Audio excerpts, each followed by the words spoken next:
ఆంధ్రప్రదేశ్ లో ఒక వ్యక్తి ఉన్నాడబ్బా.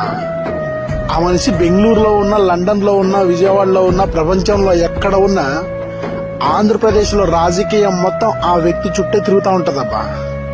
ఆ వ్యక్తి ఎవరో తెలిసినా?